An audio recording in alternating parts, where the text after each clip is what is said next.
finally, after 2 years of the small screen, we're actually on the stage, so really good to be here.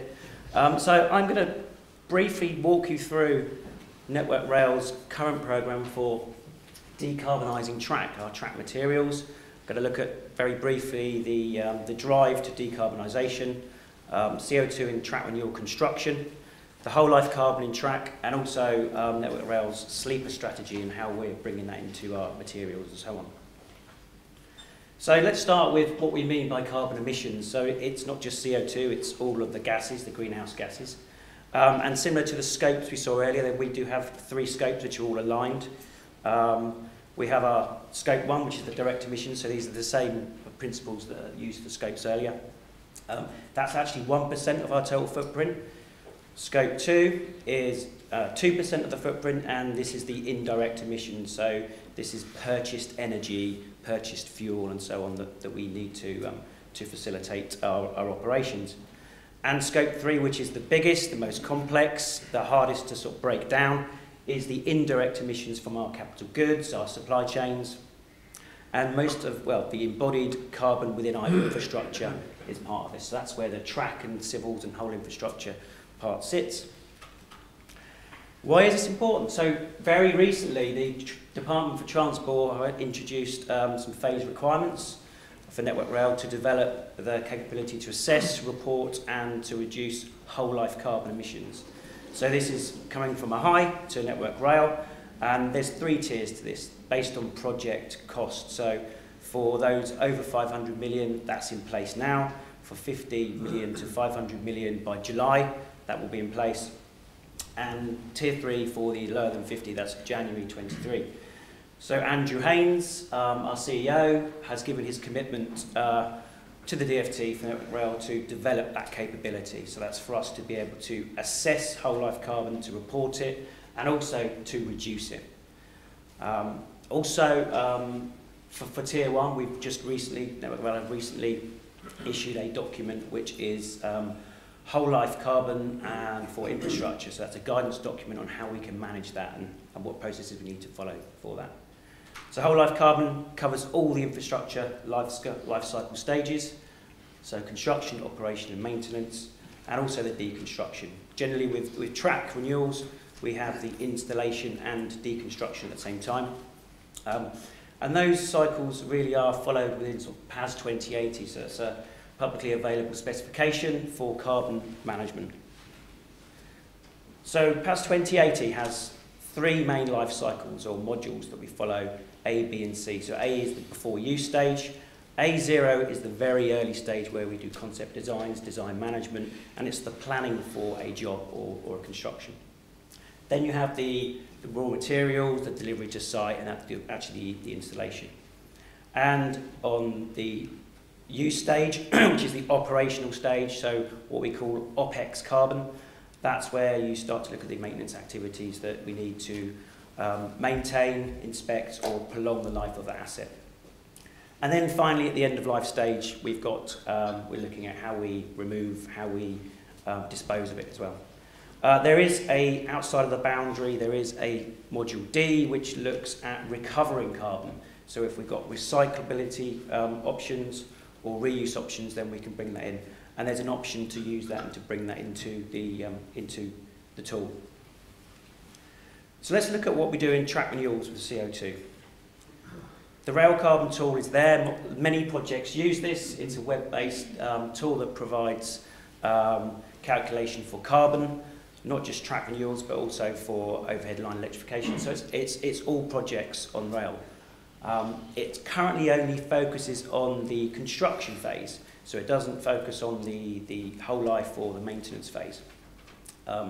It's good at identifying your carbon hotspots, so you can then learn how you can then manage those or reduce them. And you can do footprint calculations and so on.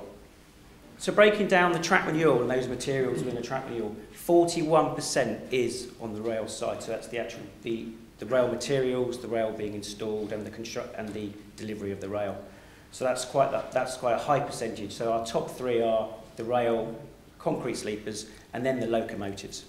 They are together the 3 highest areas. Some of the small ancillary items, such as ballast, believe it or not, is quite low.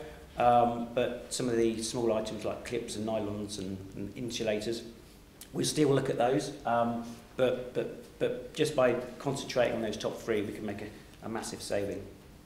So let's contextualise that, so just to give you an idea. For 400 metres of a track renewal, we have 207,000 kilograms of CO2, which is equivalent to 103,000 chopped down trees.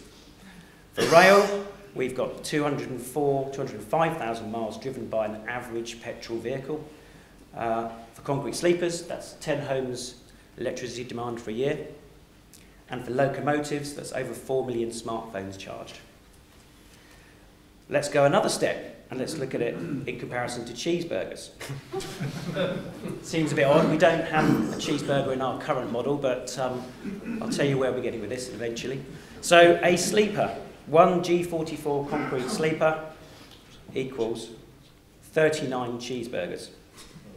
And 1 metre of 1060 rail equals 52 cheeseburgers.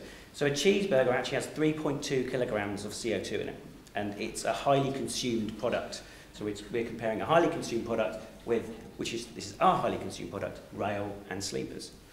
So the warning here is, let me just get back, it's data sources, where we get our data from. We rely heavily on environmental product declarations from suppliers, which give us that information on what the material contains in terms of carbon. We then have to see at what point that's delivered to us, and from that point when we install it. So to make sure we don't double count for carbon, things like transportation and so on, we need to know what's included within that EPD. There are other sources. There's the ICE, that's the Inventory of Carbon and Energy database that can be referred to. And then we have to look at all of the other items as suggested.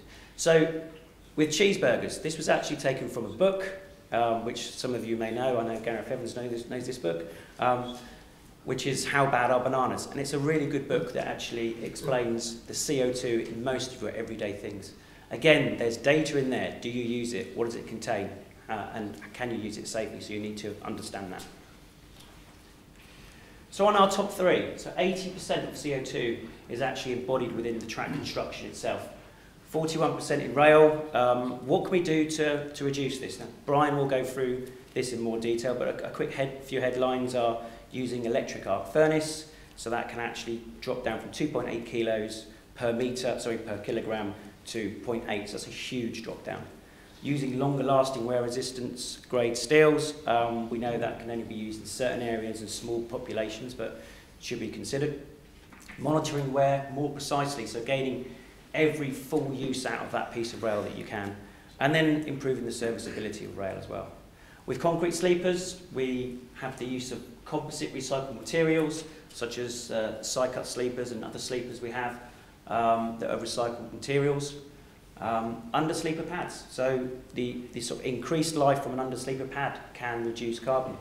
The track system degradation is also reduced, so we get that longer life, and we get whole life carbon and whole life cost improvements. And then there's eco-friendly mixes for concrete, so substituting cement with other items, or even using electric arc furnace steel or reinforcing steel within that can have a huge improvement. On the locomotive side, we know that there's a lot of work going into electric rechargeable locos. I think that needs to be explored and needs to be expanded further. And then there's also sort of improved installation efficiency, so when do we need those trains on site, and do we need to have them idling on site as well? Network Rail recently completed a trial for the installation of the side-cut composite sleepers, so this is our move towards becoming sustainable and trying to improve track construction and reduce carbon. First installation was in 2021, March, and full product acceptance is due later this month. And it contains roughly a third of the CO2 compared to a G44. And William Mannering will be going through this later in more detail. So within Network Rail, we've developed our own carbon tool based on the RSSB tool, but it allows us to manipulate and change the materials to see and compare which ones give us that sort of lower carbon. So here we have a comparison between a composite sleeper on the left, 463,000 tonnes per kilometre, And on the right, we have a normal G44 sleeper, which is 563. So the saving there is actually 100 tonnes of CO2, which is an 18% change or reduction, just by changing the sleepers alone. And that's not a whole life cost saving, that's just a capital carbon saving. There is another equivalent or comparator used here, and it's Land Rover Discoveries. I think at the time it was Mark Bradbury that did this, and I think he took that from The Guardian. Yeah, just so you know, I don't drive around with a Land Rover Discovery eating cheeseburgers as well.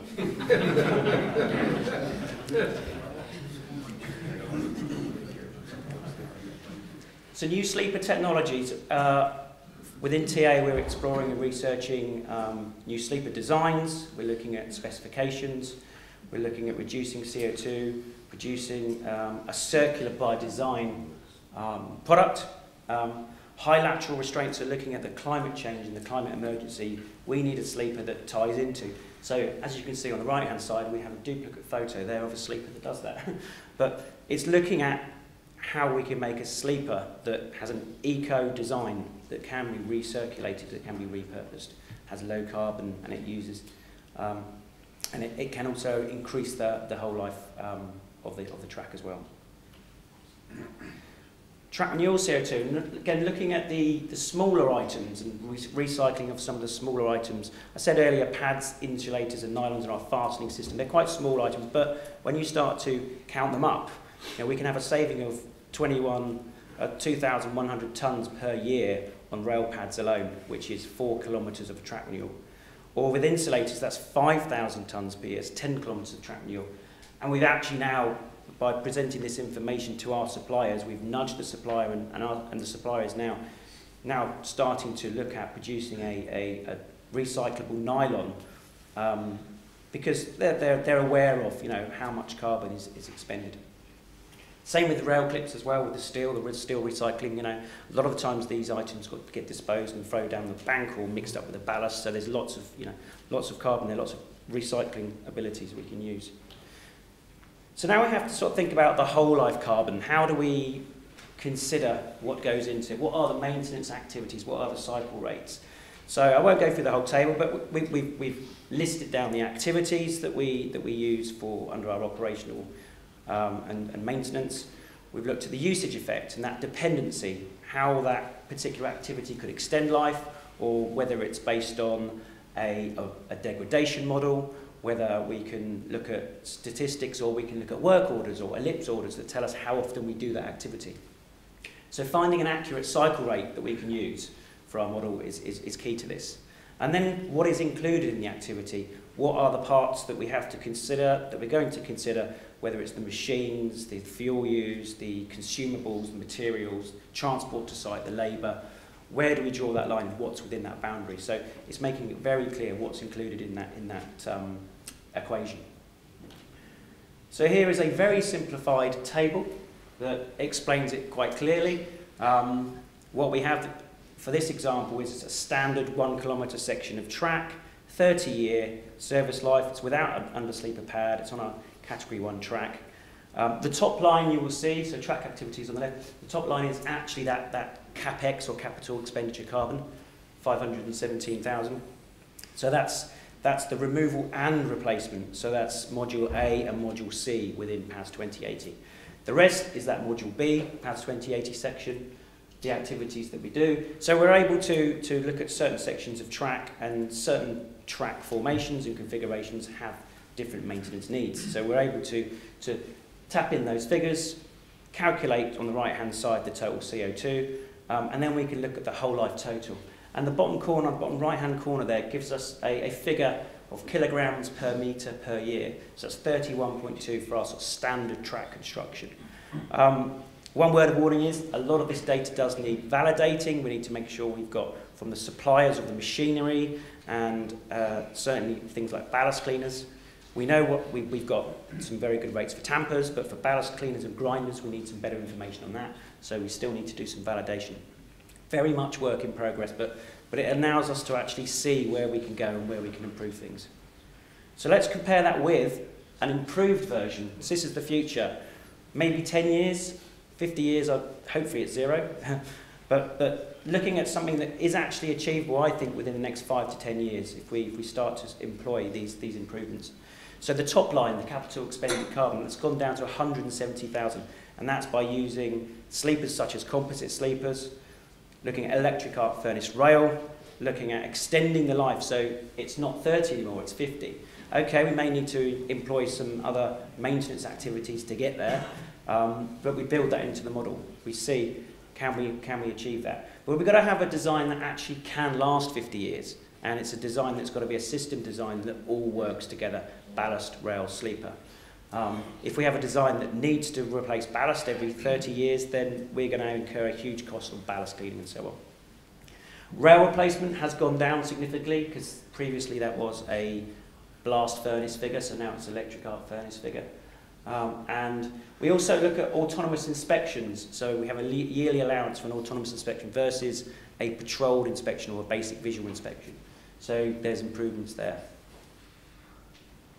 And that's actually reducing CO2 by 66% by employing those. Now, just as a comparison, OPEX versus CAPEX. So in our new 50-year life model, the renewal is actually 32% of the whole life. This really sort of points out that rail replacement is still a very high figure within our whole life model. So that's where we really need to sort of focus our attentions and our efforts on keeping that rail alive for the future. So the network rail sleeper strategy is we just started to introduce our decarbonisation and environmental policies within that. So this is just giving you an idea of how within the technical authority track discipline we're adapting our policies to fit the carbon accounting policies, the decarbonisation plans, net zero, environmental policies, circularity as well. How that then feeds into our supply chains. So we're talking about how supply chains should be on the same journey as we're on, so that we're sharing and improving as we go. And then for the lower section on the routes and regions, this is where we would provide information on our next CP7 work volumes, strategies and plans, and by using that track carbon accounting tool we can actually calculate the carbon for track renewals going forward, and then we can demonstrate how improvements can be made by swapping out material types and even track renewal methodologies as well. So the bottom line there really is giving us a more accurate forecast as well to our material and SEO material forecasts for the future. We've just engaged on some work with suppliers on circularity. So this is looking at embedding a sort of circular economy into material supply. I've just ring-fenced those areas there for 22-23. We've got the policy in place. We've reached out to the suppliers. And also on the standards, we've just recently about to issue a new standard 039 for composite materials. So in that standard we actually have a clause about eco-design, about circularity, and about reducing CO2 as well. So we've actually adopted that within that standard. Just some closing thoughts. What do we need to do now? So improve sustainability awareness, I think, amongst the material suppliers, the operations and whole life. How can we improve specifications to improve sustainability? So we've started improving our specifications and detailing their circularity and low carbon requirements within that. We need to understand what good looks like. At what cost is carbon reduction, pounds versus the planet? That's a big question that we can answer with whole life cost models versus whole life carbon models.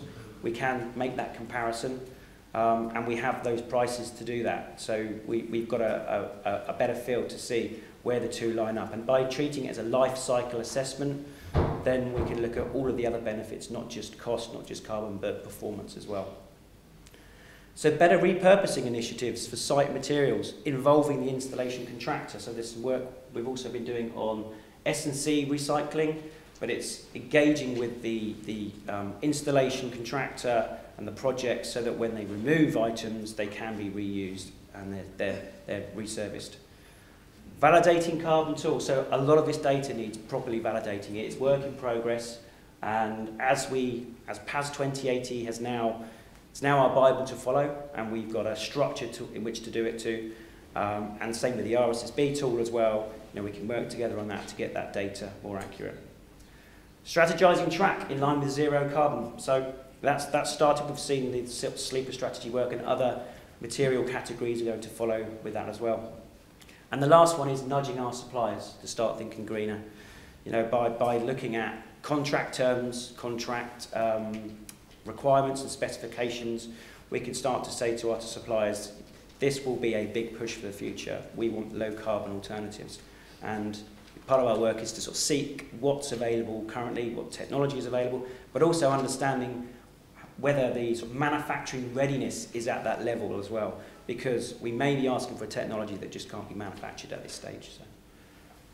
And that, I believe, is it. So,